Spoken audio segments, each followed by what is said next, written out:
Oi, gente! E aí, tudo bom? Como vocês viram pelo título, nós vamos falar hoje sobre o nosso Green Card que acabou de chegar. Quem me segue lá no Instagram, se você não me segue, então me siga agora, por favor.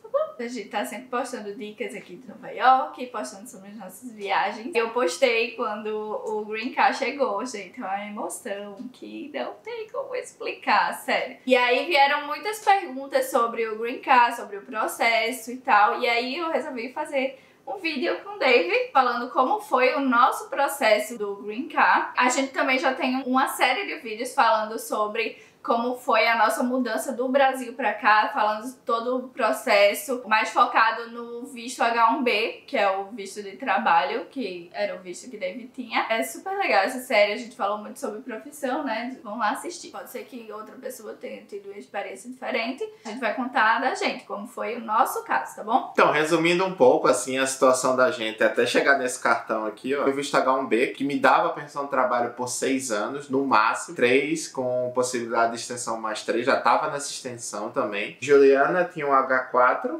Que é o visto de esposa, né, pra quem tem o H1B. Esposa não, de cônjuge. Conja. De cônjuge e cônjuge. Tem muitas restrições desse visto, né, do H4, que eu falo também nesse outro vídeo. Tá decidido que você quer continuar, você tem ali meio que um tempo pra você aplicar esse Green Card. Mas eu acho que há um tempo que você também pode pensar se você quer ficar aqui Sim. mesmo, né? Sim. Porque tiveram amigos da gente que não quiseram ficar aqui e foram embora, assim. Mas o que é o Green Card, né? Que todo mundo ouve falar e tal, e é uma coisa muito desejada, digamos assim. O Green Card é um visto de residência permanente. O que quer dizer isso? Quando você vem com o visto de trabalho pra cá, todos os vistos são temporários. Como o visto H1B de David estava atrelado à empresa, ele podia trocar de empresa, mas ele transferia o visto de empresa para empresa. E no Green Card, você fica mais livre. Você pode trocar de empresa quando quiser, você pode ficar sem trabalhar se você quiser. Tipo, eu quero ficar um mês sem trabalhar. Pode trabalhar remoto também.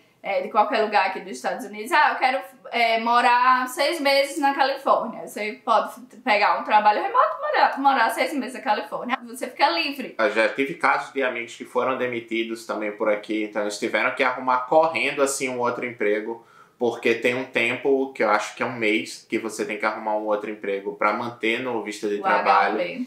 Você tem acesso também a linhas de financiamento diferenciadas com o Green Card e tal. Então te dá essa liberdade. Pode abrir empresa também, Pode abrir empresa também. E no meu caso, o visto de trabalho era o visto de Dave, o meu visto era de esposa, então eu não podia trabalhar fora, em alguma empresa e tal. E agora com o Green Card eu posso. As pessoas também confundem muito o Green Card com a cidadania, né? Sim, sim. E são coisas diferentes. Todo mundo tava perguntando, agora você pode votar? Não posso votar. Só vota quem é cidadão. E também não tem passaporte. Não tem passaporte americano. Não vamos ter passaporte americano, só com a cidadania, entendeu? E a cidadania também é outro passo, né? Agora a gente vai falar um pouquinho sobre como tudo começou. Que é como foi a aplicação, né, pro processo do Green Card. A gente chegou aqui em novembro de 2015 e a gente começou o processo em setembro de 2016. Então, basicamente, aí 10 meses no total pra gente começar o processo também. 3 anos e 4 meses pra gente pegar o Green Card. Na real, varia bastante dependendo da nacionalidade. Para brasileiros, assim, eu vi que normalmente duram 1 ano e meio. O da gente foi um dos mais longos aqui dentre os amigos que a gente conhece. Se a pessoa for indiano ou chinês, essas são as filas que são mais longas. 6 anos para chineses, por exemplo. E para indianos pode ser 9, 10 anos, né, na fila para pegar o Green Card. Perguntaram também como que foi, tipo, o início. Se a gente que aplica pro Green Card, se é a empresa, como que é, como é que paga, quanto paga, essas coisas. Todo o processo foi pago pela empresa. A procura dos advogados também foi por eles. Então, mas tem algumas etapas que você pode pagar para o Premium Process, como eles chamam, para que você possa acelerar um pouco mais o processo. Uma das fases mesmo que pra gente demorou 11 meses, que foi a aplicação do I-140, que se a gente tivesse feito com o Premium Process, teria durado 15 dias. Uma das coisas principais assim desse vídeo, preste atenção em quais etapas que você pode aplicar com o Premium Process. Esses fluxogramas que eu vou mostrar aí pra vocês aí agora, que são as fases do Green Card, né? Olhando assim, parece que é bem fácil e rápido, mas não é. Certeza que a gente vai ter aqui vai demorar. Uma das primeiras coisas que o advogado faz, qual categoria você se encaixa no processo? A gente aplicou para o EB2. Nessa categoria, o que foi que eles levaram em consideração? A minha graduação, mais 60 meses de experiência na área, ou seja, 5 anos. Tem que estar tudo comprovado também, sua carteira assinada ou se for algum contrato específico, evidências que você teve aquela experiência profissional, cartas com papel timbrado vindo daquelas empresas também, para preparar o processo tudo certinho. Depois de pegar essas cartas de recomendação das empresas anteriores, eles têm que abrir uma vaga no mercado aqui, da vaga que eles estão oferecendo para esse Green Card. Pode ser de 30 dias a 180 dias. Então eles botam a minha vaga no mercado para ver se tem pessoas querendo se candidatar para ela com o mesmo salário que eu recebo. E se aparecer pessoas, eles têm que fazer o processo de entrevista também. Então, tudo isso tem que tá documentado. Então, se eles divulgarem isso no LinkedIn, ou se eles divulgarem isso no Stack Overflow da vida, em algum portal de vagas, eles vão ter que documentar. No meu caso, também teve anúncio, e eu vi lá na documentação de que o advogado realmente pagou anúncio em rádio também. Então, tem que estar tudo muito certo. O programador que vai ver o anúncio em rádio para trabalho. E após essa comprovação de que eles não acharam essa pessoa para uma vaga específica, aí eles passam para a próxima etapa do processo. Após esse processo de divulgação da vaga, eles pegam a carta de recomendação, comprovante de onde eles divulgaram essa vaga, e eles fazem a aplicação do PERM. E aí depois é só o quê? Sentar e esperar, né, David? Sentar, ter muita paciência. Tem um momento que você faz assim, senta e espera e esquece. Tudo que você submeter, eles vão te mandar uma carta de volta dizendo que recebeu e que tá lá. Entendeu? E o advogado também nunca explica tanto pra você. Eles nunca passam pra gente tão mastigado assim o que você vai precisar numa fase posterior. De repente ele manda um e-mail e faz, preciso dizer...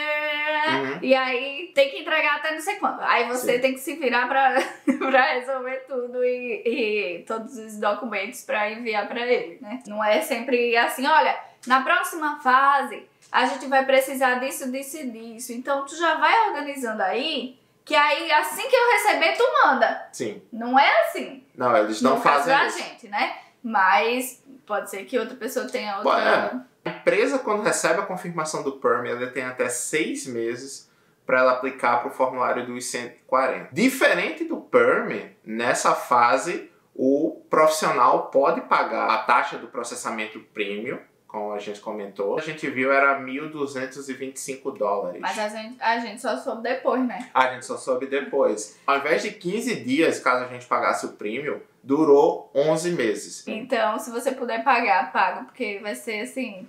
Aí outra, imagina se a empresa esperou o máximo de tempo possível para aplicar por 140. No total, pode ser que isso demore, por exemplo, 1 ano e 4 meses. Então, só nessas 2 etapas iniciais, entendeu? Porque uma coisa é, tipo, você chegar e entregar, tipo, com 1 semana para o advogado. Outra coisa é ele enviar quando você mandou. Então, já que ele tem 6 meses, a empresa pode pedir que ele entregue só no final dos 6 meses. Isso faz com que você meio que fique preso. Entendeu?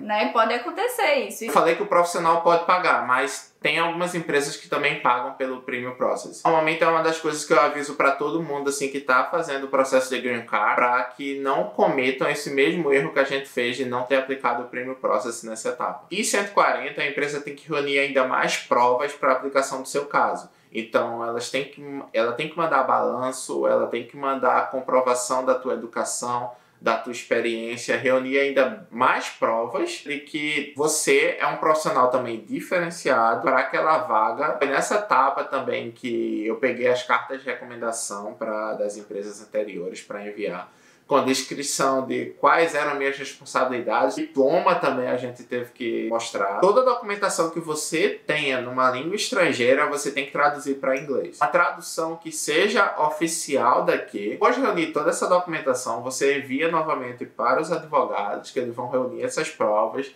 e vão embasar mais do teu caso. E espera. Depois dessa longa espera, o advogado recebe uma carta dizendo que o I-140 foi aprovado e que aí agora você pode seguir, né, para a próxima fase, a próxima e última fase. O I-485, que é a fase que tem várias coisas para fazer, que é tipo o fechamento de tudo. Foi a primeira fase que eles tomaram conhecimento de Juliana. Até então eu não estava nesse processo. Aí eu falei pra Deus, tu me coloca nesse negócio, que senão eu vou me embora. O pessoal deve estar se perguntando também, como é que você lembra dessas siglas todas, né? Porque... Gente, é inesquecível. Eu acho que eu nunca vou esquecer de todos esses formulários que a gente já preencheu na vida. Os amigos que estão em processo em Green Card, a gente sempre conversa sobre isso. Sempre é um assunto recorrente quando encontro os amigos. Sim. Nessa fase a empresa também paga a taxa do aplicante, que foi mais ou menos uns $1.070 para mim e 630, eu acho, para Juliana, 635. A primeira coisa que a gente fez foram os exames médicos, todo mundo precisa fazer. Você tem que procurar um médico credenciado para fazer esse tipo de exame. Amigos que pagaram $900 por pessoa na aplicação.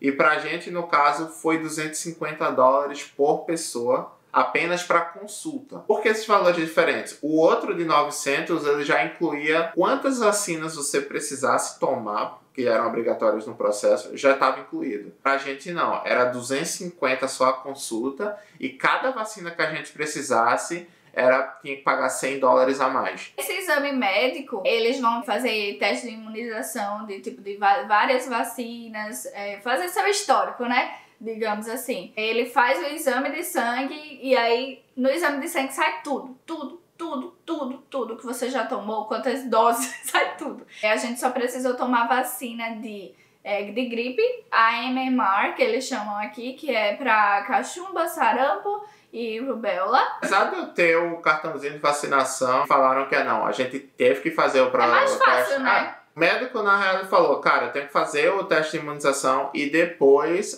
eu realmente tenho que comprovar o que é que você tem ou não. Que aí ele tem o papel comprovando que você precisa ou não. Ele explicou pra gente que se a gente tivesse alguma doença, alguma coisa que fosse tratável, né, tipo assim, a curto prazo, que a gente iria tratar primeiro antes dele submeter os exames. Coletou urina e a gente fez esse exame de sangue. E o médico, ele coloca o resultado de todos os exames no envelope, lacrado. Tipo assim, você não tem acesso a isso, não pode abrir também. E para você entregar esse envelope pro advogado submeter, junto com os outros documentos. Mas aí ele deu também uma cópia pra gente, né? Pra gente saber de tudo. Mas a cópia da imigração você não pode abrir, não pode nada. A gente viu os exames na primeira semana ali de fevereiro. E para completar, foi o que aconteceu. Final de abril, a gente descobriu que o advogado não tinha enviado ainda nossos exames para o processo de imigração. Vocês acreditam nisso, minha gente? Então foram, digamos, 3 meses perdidos. E a gente só soube porque a gente foi perguntar. Exatamente. Né? Olha, eu esqueci de mandar, ó. E aí depois eles enviaram, né? Eu fiz, será que eles enviaram mesmo, David? Eles mandaram um comprovante lá do FedEx dizendo, olha aqui, esse é o localizador. Enviei mesmo. E a gente perdeu mais 3 meses por conta da demora do exame médico. O processo do Green Card foi atrasado em 1 ano só com esses 2 deslizes que a gente teve durante o processo. E a gente recebeu uma carta também marcando pra a gente fazer a biometria, né? Eles escolhem as digitais, então eles dão a data e o horário certo e eles revistam, mas eles falam pra você ficar com o celular dentro da bolsa. E tinha gente lá até usando o celular e chegava o guarda e falava, não pode usar celular, senhora. E o senhorzinho que tava passeando lá, aí o cara, né, bem simpático, né? Aí falou assim, moço, olha, aqui não é um happy place pra ficar passeando, não. Aí eu, Eles tiram as digitais e tiram uma foto também, que vai ser a foto que vai estar no Green Card. A gente teve que mandar também. Certidão de nascimento, certidão de casamento, certidão de nascimento. Isso É um caso à parte. A gente casou no Rio. Aí já começa daí, que a gente não casou em Recife. No Brasil tem isso deles ficarem com a certidão de nascimento, né? Já que você é casada, aí você usa só de casamento. É que a gente descobriu que não é pra acontecer isso. E, minha gente, foi uma complicação, meu Deus do céu. E meu pai foi no cartório tirar uma nova via da certidão de nascimento e ele descobriu que o cartório do Rio não comunicou pro cartório de nascimento dele que ele tinha casado. Sim. Aí tem que esperar essa comunicação. Então você sabe como cartórios são rápidos, assim, né? De uma comunicação pra outra. Não, e o pior é que o meu é no interior de Pernambuco. Minha gente, vocês não têm ideia do sacrifício que foi pra conseguir essa comunicação do cartório do Rio com o cartório lá do interior. Porque aí um dizia, não consegui, aí o outro, não chegou aqui. Aí o outro, mas eu mandei. Aí o outro, mas não chegou. Minha gente, o cartório que eu fui registrada tinha fechado e tinha aberto em outra cidade. Aí vocês imaginam, né? Que complicação. Vocês verem como os cartórios do Brasil parece que são coisas independentes, né? Que eu e Dave, a gente tirou a segunda via da certidão de nascimento e as duas são diferentes. E é no mesmo estado. Como é que pode? Como que não é unificado o negócio, né? Eu tive que mandar o meu passaporte e o de Juliana escaneado completamente, assim. Todas as páginas. A aprovação do meu H1B. Umas 6 ou 8 fotos. Foi nessa etapa que a gente teve que mandar. Passaporte. Uns 3 últimos comprovantes de pagamento. Em agosto de 2019, a gente recebeu o Advance Parole, que é como se fosse uma permissão para viagem. Em setembro já chegaram alguns documentos daqui, o EAD. Ele é uma autorização de trabalho, né? Que é o Employment Authorization. Com esse cartão eu já poderia começar a procurar emprego, por exemplo. Como esse cartãozinho também inclui autorização de viagem, a primeira vez que a gente entrou nos Estados Unidos com ele, chamou o cara para falar, olha, isso aqui tem Advance Parole. É só para marcar realmente que não era H1B a entrada, era com Advance Parole. Juliana também recebeu o SSN.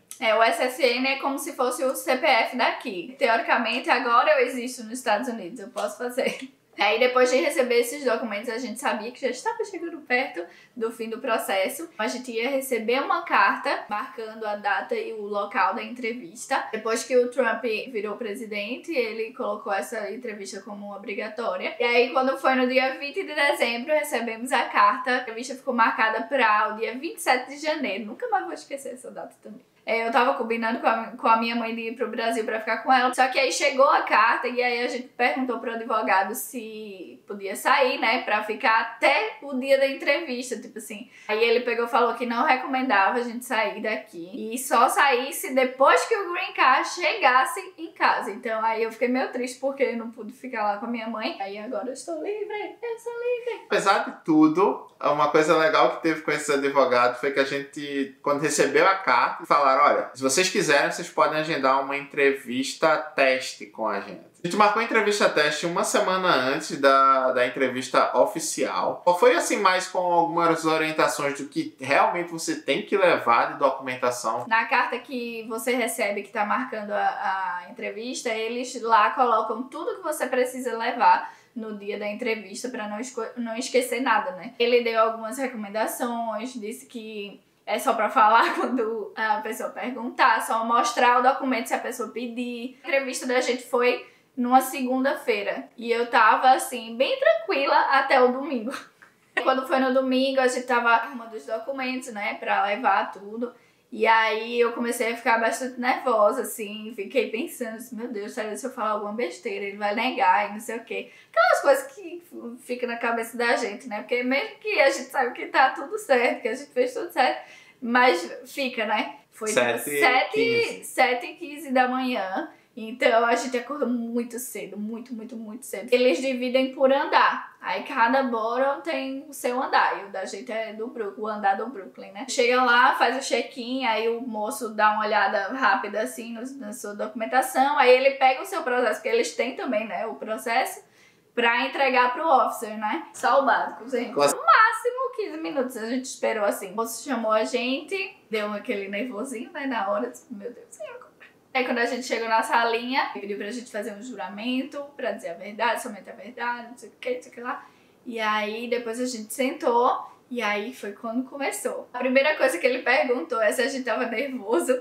Aí eu fiz, tô bem nervosa. Aí eu fiz, moça, eu esperei tanto por esse dia que eu tô bem nervosa. Aí ele começou a rir assim. Como nosso caso era vindo de um visto de trabalho, ele tentou focar bem mais nas perguntas, mais pelo meu vínculo empregatício. Então ele queria saber, por exemplo, como é que eu conheci o pessoal da empresa, como é que eles chegaram até mim, qual é o endereço da empresa, por exemplo. Isso mostrou... E aí foi um negócio, porque a empresa tinha mudado de lugar. Aí David falou o endereço atual, né? Uhum. Aí ele ficou olhando assim. Aí David lembrou, disse, não, mas eles acabaram de mudar de lugar, aí no processo deve ter tal endereço. Aí ele fez, sim, porque eu lembrei que era esse outro endereço, aí ele falou o endereço. Aí eu fiz, olha, eles estão ligados mesmo no negócio. Quais as coisas que eu fazia no trabalho? Ele perguntou mais, um pouco mais da experiência no Brasil, que eu tive também. Certidão de nascimento, eu quero certidão de casamento, a declaração do imposto de renda do ano passado, 3 salários, comprovantes de pagamento de salário, né? Passaporte, SSN, o EAD, tudo que a gente recebeu, tem que levar. No convite da entrevista, eles pedem para levar algumas evidências do relacionamento. Então, eles falam pra levar fotos, se tiver conta conjunta, plano de saúde, essas coisas assim. Aí ele só me perguntou quando vocês se conheceram. Aí a gente falou, a gente se conheceu em 2001 e começou a namorar em 2003, não sei o quê. Depois ele já não perguntou mais nada. Aí não pediu pra ver foto, não pediu nada. Mas tinha escrito lá que era pra levar, entendeu? E o que você faz no dia a dia, não sei o quê. Aí eu fiz, eu fico em casa, sabe, da luta, né? A parte ele começou a fazer perguntas que são bem parecidas a processo de visto comum. Se você teve envolvimento com terrorismo, se você foi preso anteriormente, se você se envolveu com o tráfico de pessoas, lavagem de dinheiro também. Então, alguns amigos acabaram tendo perguntas cruzadas do tipo, qual o nome da sua sogra, por exemplo? Mesmo sendo o green card de trabalho, né? O moço era super legal. Ele deixou a gente bem à vontade, assim, na entrevista. Ele conversou bastante, sabe? A entrevista durou mais ou menos 1 hora, né? 50 minutos, 1 hora. É porque ele fica olhando os documentos, aí demora, né? Um pouquinho. Explicou direitinho, assim, tudo o que ia acontecer. Ele disse, olha, eu vou revisar aqui o processo hoje. Vou enviar também pro pessoal da imigração. Eles vão revisar de novo. E aí, hoje mesmo, a gente vai te mandar uma carta dizendo se foi aprovado ou não o seu green card. Se for aprovado, você pode esperar até 120 dias para receber o cartão. Aí, a carta que chegou na sexta-feira... Já tava lá escrito, ó, seu green card foi aprovado. O moço tinha dito, tem até 120 dias. Aí eu fiquei tranquila, eu disse, vai demorar, né? Tava aqui cozinhando e tal. Aí, David chegou... bem tranquilo ali, né? Ele sempre fala boa noite, não sei o que, não sei o que lá. E ele chegou bem calminho. Aí eu fiz, aconteceu alguma coisa. Aí ele fez, chegou. Aí eu virei assim, eu fiz, não, é outra coisa. Eu pensei que era tipo cartão, né, de crédito, às vezes chega um novo e tal. Fez, não, chegou. Porque tem um nome, né, dizendo de onde vem. Aí eu fiz, mentira. Fui abrir, quando a gente abriu, minha assim... Sabe aquela lágrima quando você chora? Aquela lágrima grossa, pesada? Pronto, foi tipo aquela lágrima ali. Eu fiquei olhando pro cartão chorando. Olhava pro cartão, olhava pra dentro e começava a chorar. Ficou aqui abraçado. Meia hora aqui chorando. Chega num envelopinho desse aqui, ó. Priority Mail. Dentro desse envelopinho, né? Que tá aqui. O green card. Recomenda deixar o cartão aqui dentro. Prevenir de comunicação wireless, né? Vem esse folderzinho aqui também, com algumas explicações e tal. Tem falando tudo que eu posso fazer agora, depois do green card, né? Tem falando já pra, se você quiser ser cidadão, né? Ele é pra sempre, mas o cartão tem validade de 10 anos. Acho que é pra você mudar a foto, né? Porque você muda, né? Com 5 anos de green card, a gente também pode, se quiser, aplicar para a cidadania. A gente tem um tempo para pensar ainda, né? Se a gente quer virar cidadão ou não. Então é isso, esse foi todo o nosso processo. aqui até chegar nesse bendito cartão. Lembrando que a gente falou aqui da nossa experiência, a gente não é advogado. Se você vem baseado em casamento ou baseado em investimento, a gente nem sabe explicar os passos também. E você também pode entrar em contato com algum advogado de imigração, que ele vai saber todas as respostas. Então é isso, continue acompanhando aí o canal. Quem chegou por aqui agora, tem bastante vídeo do nosso dia a dia aqui, de viagens e tudo. Então, pra vocês irem lá conferir também. Um beijão e até o próximo vídeo. Tchau! Tchau.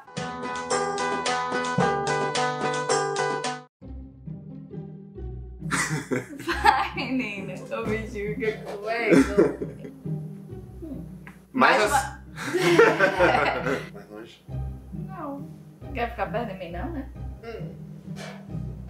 Não, primeiro fala assim, é tipo...